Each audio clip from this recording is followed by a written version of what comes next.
He was one of YouTube's first true megastars.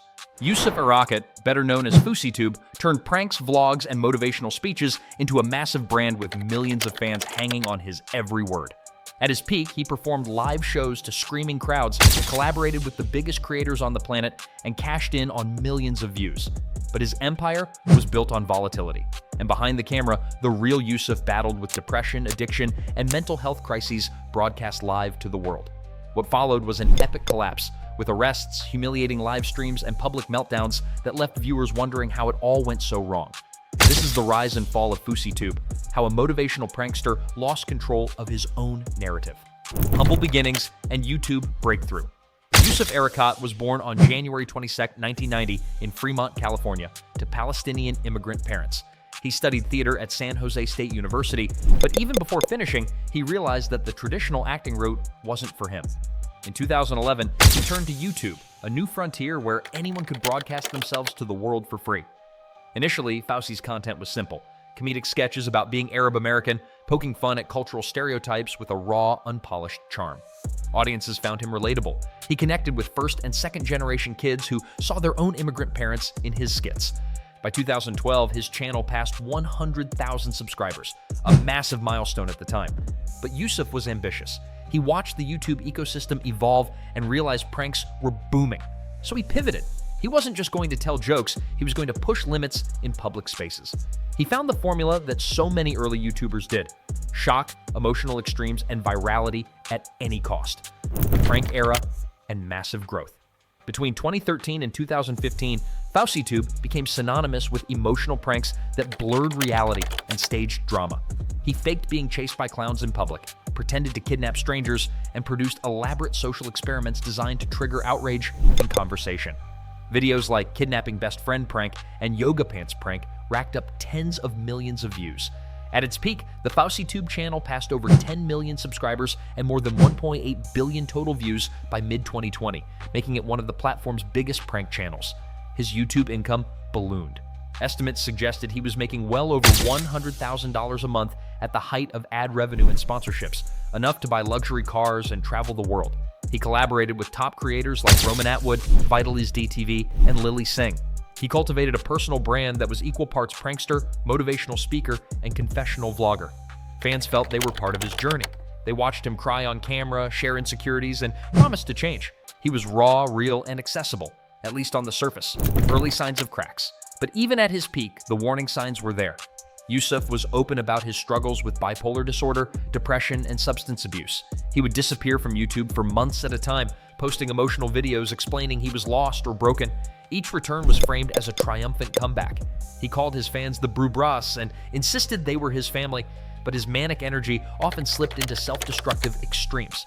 In 2016, he launched the Humble Tour with fellow YouTuber Roman Atwood, a motivational comedy show selling out venues across the US and UK. But even as thousands screamed for him on stage, he felt unfulfilled. In videos, he talked about faking happiness for the camera, taking antidepressants, and hating the YouTube fame cycle that demanded constant escalation. By 2010, he began to seriously fracture. He gained weight, lost sponsors, and had public feuds with friends and other YouTubers. His content became erratic, alternating between apologies, self-help monologues, and half-hearted pranks. Yet the audience remained, partly because they loved him, and partly because they couldn't look away. The infamous July 15th event. The true turning point in FouseyTube's story came in 2018 with what's now infamously known as the July 15th event.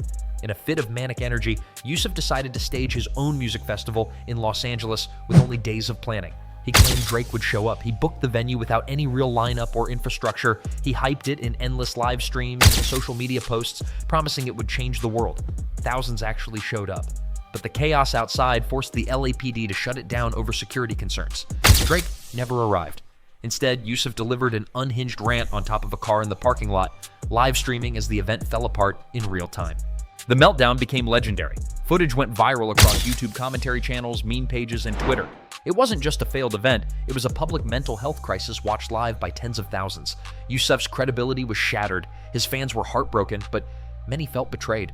Critics called him a narcissist, sponsors fled, and the event's collapse became the defining moment of his fall from grace. Aftermath and YouTube retirement. In the months following July 15th, Yousef spiraled. He deleted videos, announced he was quitting YouTube forever, then returned with tearful apologies, then quit again. He started and abandoned new channels like Dose of Fousey and Fousey Live. Each time he promised a reinvention. Each time he collapsed under the weight of expectation. In 2008, he posted a documentary-style video titled The Return of Fousey, promising he was clean, sober, and ready to work on himself. But the returns were never consistent.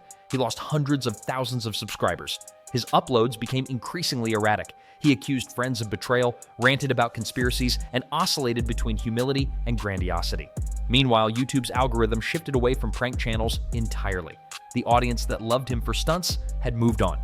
New stars were rising, and Fousey found himself fighting irrelevance, boxing, and attempted comebacks. Like many faded YouTubers, Yousef turned to influencer boxing for reinvention. In September 2019, he fought fellow YouTuber Slim Albahar in the undercard of a Social Gloves event. He was battered and humiliated, losing decisively. But rather than deter him, the loss became part of his narrative. He claimed it was humbling, motivating, and would fuel his comeback. Yet he never consistently trained. He threatened other creators with fights, but rarely followed through. He shifted platforms, trying Twitch and Kick, where he could stream with less moderation. But these streams often featured meltdowns, arguments with chat, and intoxicated rants.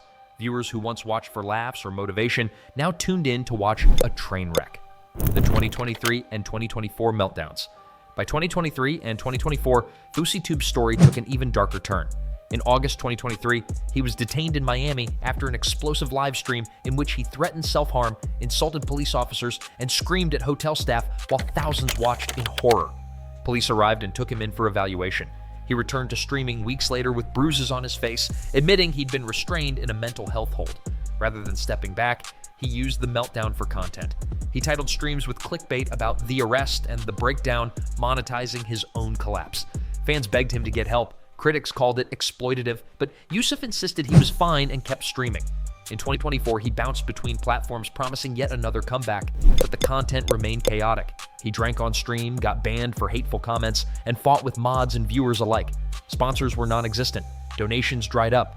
He claimed he'd made millions in the past, but now relied on fan gifts and cash apps to stay afloat. The numbers tell the story. For all his claims of being back, the numbers paint the real picture.